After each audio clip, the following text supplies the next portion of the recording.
నమస్తే అన్న, అందరికీ నమస్కారం. కువైట్లో ఈ రోజు నుంచి 3 రోజుల పాటు గిర్గియాన్ అయితే జరగనుంది. వివరాలేకి వెళితే కువైట్లో గిర్గియాన్ అనేది సామాజిక బంధాలను బలోపేతం చేసే సాంప్రదాయ వేడుక. కువైట్ మరియు గల్ఫ్ దేశాలలో గిర్గియాన్ అత్యంత ప్రముఖ సాంప్రదాయ ఆచారాలలో ఒకటని చెప్పేసి ఇది పవిత్ర రంజాన్ మాసం మధ్యలో ప్రత్యేకంగా 13, 14 మరియు 15వ తేదీలలో కువైట్లో జరుపుకుంటారు. ఈ సంతోషకరమైన సందర్భం సామాజిక సంఘీభావం స్ఫూర్తిని ప్రతిబింబిస్తూ ఉంది. పిల్లలు మరియు కుటుంబాలకు ఆనందాన్ని తెస్తూ ఉంది. పిల్లలు రంగురంగుల సాంప్రదాయ దుస్తులను ధరిస్తారు. అబ్బాయిలు దిదాషా మరియు గత్రా దుస్తులను ధరిస్తారు. అయితే బాలికలు ఎంబ్రాయిడరీ దుస్తువులు మరియు బంగారంతో అలంకరించబడిన బుక్నుక్ను ధరిస్తారు. వారు గుంపులుగా గుమిగూడి నివాస పరిసరాల్లో తిరుగుతారు. సంతోషం మరియు దాతృత్వానికి సంకేతంగా కుటుంబాలు పంచిపెట్టే స్వీట్లు, చాక్లెట్లు మరియు కొన్ని ఆహార పదార్థాలు సేకరించడానికి బ్యాగులను తీసుకొని సాంప్రదాయ పాటలు పాడుతూ ఉంటారు. గిర్గియాన్ పిల్లలకు మాత్రమే పరిమితం కాదు, కుటుంబాలు మరియు సంస్థలు కూడా పాల్గొంటాయి. అనేక స్వచ్ఛంద సంస్థలు మరియు కంపెనీలు ఈ సందర్భంగా ప్రత్యేక వేడుకలు కువైట్లో నిర్వహిస్తాయి.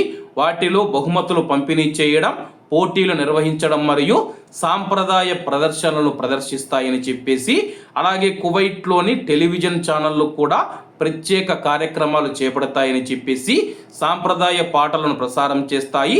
సాంస్కృతిక వారసత్వాన్ని సంరక్షించడంలో ఈ ఆచారం యొక్క ప్రాముఖ్యతను చర్చించే ప్రసిద్ధ కార్యక్రమాలు కూడా నిర్వహిస్తాయి. పొరుగువారు మరియు బంధువుల మధ్య సామాజిక సంబంధాలను బలోపేతం చేయడానికి గిర్గియాన్ ఒక అవకాశంగా ఉపయోగపడుతూ ఉంది. ఎందుకంటే కుటుంబాలు పిల్లలను స్వాగతించడానికి, సమాజంలో ప్రేమ మరియు ఆప్యాయతను పెంపొందించడానికి ఈ యొక్క పండుగ మనం చూసుకుంటే తలుపులు తెరుస్తూ ఉంది.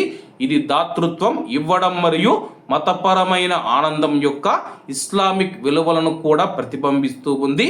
కువైట్ మరియు గల్ఫ్ దేశాలలో గిర్గియాన్ అత్యంత అందమైన రంజాన్ సాంప్రదాయాల్లో ఒకటిగా ఉంది. సాంస్కృతిక వారసత్వంగా ఇది జరుపుకుంటూ ఉన్నారు. పొరుగు ప్రాంతాలలో ఆనందాన్ని ఇది వ్యాప్తి చేస్తూ ఉంది. వేడుకల రూపాలు ఒక తరం నుంచి మరొక తరానికి పరిణామం చెందినప్పటికీ దాని సారాంశం మారలేదు.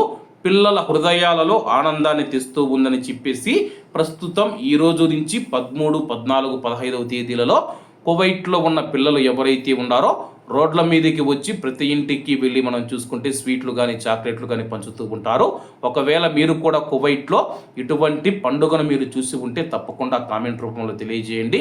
ఈ పండుగ యొక్క ముఖ్య ఉద్దేశం ఏంటంటే కానీ సామాజిక బంధాలను బలోపేతం చేయడం, అందరూ కలిసి ఐకమత్యంగా ఉండటం. కాబట్టి అందరూ బాగుండాలి, అందులో మనం ఉండాలి. అందరికీ నమస్తే అన్న, జై హింద్.